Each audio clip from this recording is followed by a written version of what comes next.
The Labour leader Jeremy Corbyn is in Scotland tonight for a hustings with Owen Smith, his challenger in the leadership contest. Mr Corbyn has said he's disappointed that the party's Scottish leader, Kezia Dugdale, isn't backing him for the job. Meanwhile, Mr Smith has told the BBC he's open to a free vote for Labour politicians in the event of another independence referendum. But he said it was ultimately up to the Scottish leadership to decide. Our political correspondent Nick Erdley has the story. Which direction should the Labour Party take? Fresh from a row over whether he was forced to sit on a floor on a busy train, focus for Jeremy Corbyn today turned to how to get Labour's electoral performance in Scotland back on track.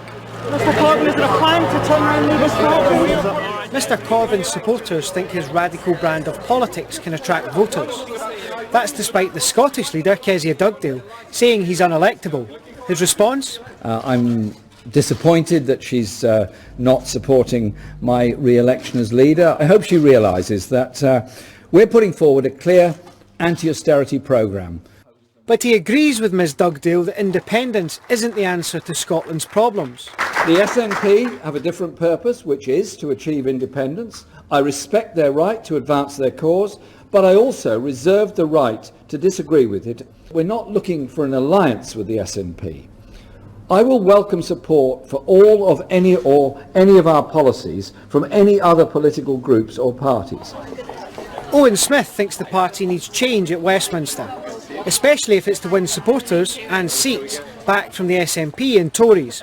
Scotland is a great heartland of the Labour Party, and Scotland needs a Labour government in Holyrood, and it also needs a Labour government in Westminster. And I think I would bring a very detailed understanding of devolution, of how it works, given my experience as the Shadow Welsh Secretary. Could that mean allowing Labour politicians a free vote on Scottish independence? Yes, I think, well, it wouldn't be for me to determine what MSPs are going to do. That would be for, of course, Kezia Dugdale and the Scottish leadership of the Labour Party here. I'm fully in favour of there being maximum autonomy for the party in Scotland. I think that's one of the mistakes we've made in the past, that we didn't give people, their head, as it were, as a Scottish people to reflect their own identity. Can this enthusiastic support be extended to the wider electorate? That's the challenge ahead for Labour. Nick Erdley reporting Scotland in Glasgow. Our political editor Brian Taylor joins us now from outside the venue in Glasgow, where the hustings will start in the next half an hour or so. Brian, Jeremy Corbyn says he's disappointed not to get the support of Kezia Dugdale. Yeah, I've heard Mr Corbyn twice already today. I'm going to complete my hat trick in a few minutes by going into the event here. In essence, what he's saying is that he is against austerity, the Scottish Labour Party is against austerity, and that therefore Kezia Dugdale is out of step by not supporting him, Jeremy Corbyn. But of course, Kezia Dugdale sees it a different way. It's not the policy so much she objects to. I'm sure she would take issue on certain policies. It's the question of personality and character and ability. She does not believe that Jeremy Corbyn is a credible leader and therefore a credible contender for Prime Minister. She believes, in short, that he's a loser. Team Corbyn says she's going to have to do a bit of a backtrack. She's going to have to find an exit strategy when she finds that he is a winner in this Labour leadership contest. We shall see. And what do you make of Owen Smith's comments on a free vote for Labour politicians in the event of another independence referendum? Yeah, he did a bit of a 90-degree turn there, didn't he? Within a few seconds, he's not the first UK Labour politician to stumble a little over the intricacies of Scottish politics. I think it reflects yet again, as perhaps he indicated himself in his own remarks, that Labour is still seeking to balance this issue of being a UK party with a class-based appeal, an economic-based appeal, and trying to work with that sense of Scottish patriotism, that sense of Scottish identification. In terms of the contest within the party, it will be decided, of course, by the votes, but right now it does not look like ending in a particularly comradely fashion. Thanks very much, Brian Taylor there. Enjoy the hustings. An investigation by BBC Scotland has found that exploitation of workers is commonplace in the heart of Govan Hill in Glasgow. In the second of her special reports, our political correspondent Lucy Adams also found that exceptional levels of poverty in the area were being exacerbated by overcrowding and illiteracy. Here's her report. In the south side of Glasgow, we find two women taking food from bins and filling an empty pram with bags of clothes from a charity clothing bin. The company which looks after the banks said such thefts are so commonplace it's had to make them more secure. They actually dropped a child inside the clothing bank to pass the stuff out, and when somebody came to chase them away, the child was left there and the police were involved and had to rescue them. A study obtained by the BBC found that of 300 Roma people in Govan Hill, most were working, but that more than a third earned less than the minimum wage. These Roma people led the study and say low wages are one reason that women steal from charity clothing bins. Some them no have money for food for baby. The lady, too many lady no go working. Only husband go working. And need the money for buy everything for the child. The volunteers say the solution is education. If their English is not that good enough, they don't know their rights, they're working for less than minimum wage. But solution for that one is, I think, maybe more English classes in the area. So if their English getting better and better, they can get better job. And I am teaching English in Govan Hill because we have people from 42 different countries. These English lessons in the church on Daisy Street started last year because of growing demand.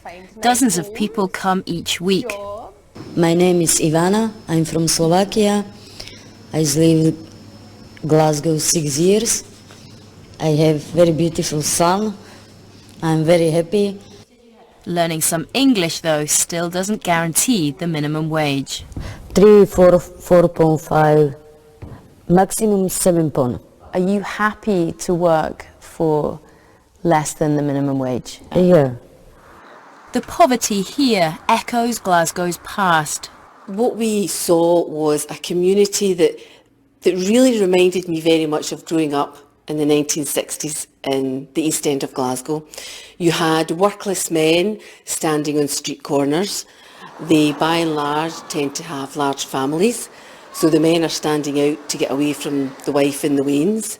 You have flats where there are infestations that we haven't seen in this country for many generations. Bedbugs, cockroaches, rats in flats. Figures obtained by the BBC show that in Govan Hill in the past 4 years, there's been almost 1,500 instances of mites such as bedbugs and fleas, and almost 2,000 instances of cockroaches, although recent figures have fallen slightly. This lawyer sees the results daily. Quite often your clients have got the red pock marks all over their arms and they're scratching and the children are scratching, and it's quite often because the private landlords will pick up mattresses in the street and put them in a client's flat. And if there's been fleas or bed bugs or whatever it is, that'll just be transferred into this new property. Overcrowding is already an issue. Support agencies believe the problems could worsen because of a rise, they say, in new migrants in the run-up to the EU referendum in May. We've certainly seen an influx of people coming over. It's almost, we think they see it almost as their last chance perhaps, and they're coming here. It's new migrants that have made Govan Hill what it is. It's an amazingly vibrant place. All of the things that people will say are the bad things have their own positive aspects as well. Being so busy means that there's always things going on. That's the low rents also bring in artists and students, and so there's lots of things happening in Govan Hill. There's lots of people doing lots of things to address the problems, all at different levels. I just love the noise.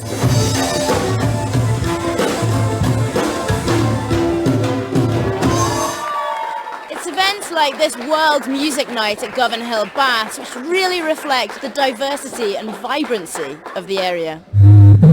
Are you having a good time? Everyone's just like together, I think that's different because you don't really see that anywhere else. It's hypnotic, isn't it? The group of young people that I work with, they just want to work, they want to make music, they want to express themselves, some of them just want to be famous, they want to rap, they want to perform, that's what I've seen, they want to just make something of themselves, they're not here to leech, they're not here to rob, not here to harm anyone, they just want to have a good life. This diverse community has its fair share of problems, but talk to people here and they'll tell you they could be overcome. Lucy Adams, reporting Scotland.